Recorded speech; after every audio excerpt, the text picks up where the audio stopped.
처음으로 이 책을 저술하신 거, 그 처녀작을 보면 뭐 지옥에 가는 크리스천 뭐 이런 것들을 비롯해서 한 100여 권의 책을 굉장히 많이 서술하셨다고 들었어요. 그래서 이제 그 중에서 대표작이라고 할 수 있는 책들 어떤 것이 있고 또 무엇인지 그런 내용이 굉장히 궁금하거든요. 한번 말씀해 주시죠. 저는 정말 이제 하나님의 은혜인데요. 제가 똑똑한 사람도 아니고 공부를 많이 한 사람도 아니고 책을 뭐 쓸 수 있는 사람은 아닌데 정말 하나님의 은혜로 말씀을 사랑하다 보니까 은혜를 주셔서 지금까지 127권의 책을 썼는데요. 제가 쓴 책 중에 이제 대표작이라 그러면 표지에도 나와 있는데 당신의 복음은 바울의 복음인가 그 책입니다. 네. 당신의 복음은 바울의 복음인가 이 책이 대표작인데요. 책의 내용을 뭐 간단하게 소개해드리면 첫째는 루터가 주장한 오직 믿음이라는 표현이 바람직하지 않다. 네. 이런 좀 충격적인 내용이죠. 예. 근데 이제 오직 믿음이 우리에게 굉장히 익숙한데 이게 오역이거든요.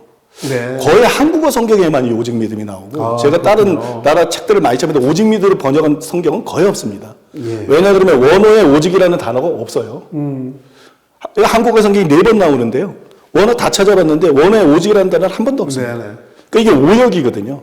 네. 그런데 학자들은 또 이렇게 말을 합니다. 이게 원어에 그런 뜻이 없다는 걸 인정을 합니다. 오직이라는 뜻이 없다. 근데 문맥상 이렇게 번역하는 것이 타당하다. 네. 이렇게 주장하는데 이게 얼마나 말이 안 되는 얘기냐면 이건 학자들이 교리적인 프레임에 맞춘 거예요. 네. 정직하게 성경을 연구를 해야 되는데 그냥 교리적인 프레임에 맞춰서 무책임한 말을 하고 있는 거거든요. 네네. 왜냐하면 이 로마서나 갈라디아서에 이제 대표적으로 오직 믿음이라는 말들이 나오는데 네네. 이 로마서와 갈라디아서 바울이 이 오직 믿음이라고 번역된 말을 사용했을 때 이슈가 뭐였느냐? 오직 믿음이냐? 회개와 믿음이냐? 이게 아니거든요. 오직 믿음으로 구원받느냐? 회개와 믿음으로 구원받느냐? 오직 믿음이냐? 제자가 지불해야 될 대가와 믿음이냐? 이게 아니거든요. 또 오직 믿음이냐? 믿음과 믿음에 따라야 될 행함이냐? 이게 이슈가 아니었다는 거예요. 네네. 그래서 그런 단어가 안 나올 수밖에 없는 거예요. 이슈가 아니니까. 이때 이슈는 뭐냐면 이때 문제가 됐던 거는 율법주의잖아요. 네네. 초대교회 때부터 계속 바울이 싸운 것이 율법주의였기 때문에 율법의 행위로 구원받느냐? 아니면 예수님의 믿음으로 구원받느냐? 이게 이슈였거든요. 네네. 그러니까 율법의 행위가 아니다 이 얘기를 하는 거예요. 네. 그리고 다만 믿음으로 구원받는다 이런 얘기를 하는 거예요. 예. 그래서 여기서 믿음이라는 말만 사용을 한 거거든요. 네. 그러니까 오직이라는 말이 제한하는 것은 율법의 행위와 선행이라는 거예요. 네. 율법의 행위와 선행이 아니라 오직 믿음으로 구원받는다 이 얘기가 되는 거거든요. 예. 이걸 좀 더 확대해 본다 할지라도 갈라디아서 4장에 보면 바울이 초등학문이라는 표현을 통해서 유대교하고 이방 종교를 한데 묶어서 설명을 했습니다. 예. 이 유대교와 이방 종교를 왜냐면 신약 시대 때도 이방 종교뿐만 아니라 유대교를 믿어도 구원 못 받는 거니까 예. 유대교와 이방 종교를 초등학문이라는 말을 통해서 한데 묶어서 봤거든요. 예. 여기에 의거하더라도 이 오직에 반대되는 게 뭐냐? 율법의 행위, 선행, 타종교 여기까지입니다. 네네. 율법 행위로는 구원 못 받는다. 선행으로는 구원 못 받는다. 타종교를 믿어서는 구원 받는다. 이게 딱 그 의미거든요. 네네. 결코 회개를 부정한 게 아니라는 거죠. 성경에 나오는. 네네. 그러면 성경을 부정하니까 성경이 모순이죠. 네네. 제자가 지불해야 될 대가를 부정하는 것도 아니고 믿음에 따라야 될 행함을 부정한 것도 아니라는 거죠. 오직 믿음은 이걸 부정하고 있는 것이 아니에요. 그러니까 오직 믿음을 통해서 최소한 선행이나 율법행위로 구원받을 수 없다. 네네. 타종교로는 구원받을 수 없다. 여기에서 설교자들이 딱 멈춰야 되는 거예요. 이 너무 중요한 얘기인데요. 예. 너무 확실한 얘기인데 여기서 멈춰야 되는 거예요. 네. 그런데 오직 믿음인데 왜 행함이 있는 믿음이 있어야 천국에 간다고 하느냐. 목사들이 이렇게 말한다니까. 네네. 성도들이 그렇게 들어서 알고 있다니까요. 예. 심지어는 통합의 한 2대 위원장은 뭐라고 말을 했냐 그러면 이런 말을 했어요. 오직 믿음인데 왜 회개해야 된다 그러냐. 예. 오직 믿음인데 회개를 주장하면 이단이다. 통합의 2대 인장이 이런 망발을 했어요. 예. 저는 귀를 의심했습니다. 그러면 예수님이 이단입니까? 예수님이 회개하라 그랬는데 네. 바울이 이단입니까? 베드로가 이단입니까? 성경이 이단책입니까? 네네. 이게 도대체 저는 경악을 했거든요. 예. 때문에 저는 성경에도 없는 오직 믿음이라는 말은 그건 루터의 발언이지. 네. 그거는 연형이 있을 때 중세 암흑 시대를 거치면서 종교의 이제 초기 때 한 얘기지. 지금 시대가 어딘데 성경에도 없는 오직 믿음을 자꾸 절대화하느냐. 응? 그런 말을 이제 그만 접고 성경 그대로 하자. 율법의 행위로는 의롭다함 받을 수 없다. 믿음으로만 받을 수 있다. 그러면 믿음은 회개를 수반한 것이다. 회개를 부정한 것이 아니다. 그건 성경을 부정하는 거니까. 또 믿음의 행함을 산출한다. 그 그러므로 반드시 행한 믿음을 가져야 되고 그래야 천국 간다. 이게 성경이 가르치는 내용이거든요. 이대로 설교하자는 거예요. 네네. 응? 이대로 설교해야 된다는 거를 거기서 자세히 설명한 것이고요. 네네. 다음으로는 그 책의 내용은 이것도 충격적이실 텐데 칼빈이 주장한 견인의 교리는 성경적인 것이 아니다. 칼빈이 주장한 견인의 교리는 성경적이 아니다.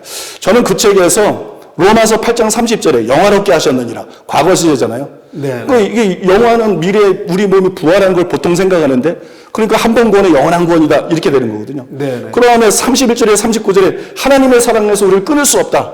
그러니까 한 번 구원의 영원한 구원이다. 이런 말이 되는 거고 칼빈주의자들이 한 번 구원의 영원한 구원의 근거로 이 구절들을 강력하게 내세우고 있거든요. 네. 근데 제가 이 구절이 그런 뜻이 아니다. 성경을 제대로 연구를 안 했다. 네. 교리의 시각으로 봤다. 이 구절은 그런 뜻이 아니다. 네. 이거를 감리교와 성교, 장로교가 아니라 감리교가 성결교의 입장에서 최초로 완벽하게 증명을 한 거예요. 예. 저도 이 뜻을 알고 싶어서 존 웨슬리 총서부터 동서공부의 모든 책을 현재 주석까지 섭렵을 했기 때문에 예. 거기서 이거를 해결을 못해요. 근데 저도 해결을 못했는데 정말 이거 가지고 고민하고 연구할 때 하나님의 은혜를 베푸셔가지고 처음으로 이거를 완벽하게 성경으로 설명하고 증명할 수 있었거든요. 네. 그거를 설명하려면 너무 복잡하고 길기 때문에 다른 기절을 통해서 제가 간단하게 증명을 해보면요. 네. 히브리서 6장 4절에 6절에 보면 한 번 빛을 받고 하늘의 은사를 맛보고 성령에 참여한 바 되고 하나님의 선한 말씀과 내세의 능력을 맛보고도 타락한 자들은 다시 새롭게 하여 회개케 할 수 없나니 이런 말씀이 있는데 예. 여기서 중요한 거는 다시 회개하게 할 수 없다 이겁니다. 네. 다시 회개할 수 없다. 여기서 먼저 다시라는 말이 중요합니다. 다시라는 말이 왜 중요하냐면 이 칼빈주의자들이 늘 하는 말이 있어요. 이 사람들은 진짜 구원받은 사람이 아니야. 무늬만 신자. 그거 아닙니다. 다시라는 말은 전에 했던 얘기를 다시 한다는 겁니다. 그럼 전에 했던 얘기가 진짜라는 겁니다. 무늬만 신자가 아니라 그 사람이 진짜 구원받은 사람이었다는 것을 얘기하는 거고요. 예. 그때 회개가 참 회개했다는 것을 문맥에 의해서 100% 드러내는 거고요. 네. 그 다음에 또 중요한 것은 회개하게 할 수 없다. 다시 회개하게 할 수 없다. 이건 무슨 얘기입니까? 회개를 했는데 타락을 했어요. 지금 타락을 얘기했잖아요. 타락을 했어요. 다시 회개를 해야 돼요. 근데 회개할 수가 없어요. 그럼 버림받는 거죠. 네. 구원받은 사람이 버림받는 거죠. 성경을 정직하게 문맥으로 보면 구원받은 사람이 버림받을 수 있다는 게 명백하게 드러난다는 거예요. 네. 문맥상 이것은 절대로 다른 속으로 해석할 수가 없다는 거예요. 누구도.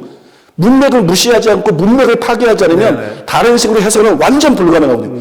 이런 증거가 성경에 수백 가지입니다. 네네. 이런 증거가 성경에 수백 가지이기 때문에 성경의 증거가 명백하기 때문에 한국이 나온 세계적인 신학자라고 그렇게 칭송을 받고 있는 김세윤 박사를 비롯해서 총신대 이한수 교수, 뭐 양용희 교수, 길성남 교수, 권영명 교수, 백석대 총장을 지낸 최갑종 교수 이런 쟁쟁한 학자들이 전부 구원받은 사람 버림받. 제가 그분들 책도 다 읽었거든요. 네네. 전부 구원받은 사람들 버림받을 수 있다. 이렇게 책을 쓰고 있어요. 예. 이들 중에 많은 분들이 배경이 장로교입니다. 장로교 소속입니다. 네. 그런데 장로교 교리하고 다른 얘기를 하고 있어요. 왜냐하면 학자로서 성경을 보니까 이거는 명백하게 칼빈이 틀린 거예요. 예. 한 번 그 영원한 구원이 아니라 구원받은 사람 100% 버림받을 수 있는 거예요. 네. 그래서 학자들이 그런 목소리를 내고 있는 거군요. 진짜 우리가 생각해야 될 게 뭐냐면 지금 한국교회가 얼마나 욕을 먹고 있습니까? 예. 한국교회가 지금 너무 욕을 먹고 있고 그 위상이 실추되어 있어요. 가장 근본적인 원인이 뭐냐? 이런 비성경적인 잘못된 교리예요. 네네. 그냥 회개도 안 해도 믿음의 행함이 따르지 않아도 그냥 믿기만 하면 구원받고 또 어떻게 살든지 뭐 최소한 천국 가고 목사들이 겁낼 게 뭐가 있습니까? 예. 신자들이 겁낼 게 뭐가 있습니까? 네. 그러니까 교회가 타락하는 거거든요. 그러니까 교회가 타락하는 거고 그래서 교회가 욕을 얻어 먹는 거거든요. 세상에 소금 되지 못하고 빛이 되지 못하고. 그래서 성경 그대로 회개하고 믿고 구원받은 사람도 버림받을 수 있다. 이제 목사들이 그렇게 설교해야 되는 거예요. 부흥사들도 그렇게 설교해야 되는 거예요. 그래서 교회가 회복이 돼야 되는 거예요. 예. 세상이 문제가 아니고 지금 교회가 문제예요. 네. 교회가 회복돼야 되는 거고 그래서 한국교회가 세상에 진짜 소금과 빛으로 거듭나야 된다고 저는 확실히 믿습니다. 네. 오늘 우리 사랑하는 교회 그 변성 목사님의 아주 지금 뜨거운 피토하는 심정으로 절절히 시청자 여러분께 우리 대한민국의 많은 교회들이 회개하고 정말 사랑으로 세상의 소금과 빛이 되는 직분으로 또 회복돼야 된다라는 뭐 간절한 말씀을 갖다가 뜨겁게 지금 말씀해 주셨습니다.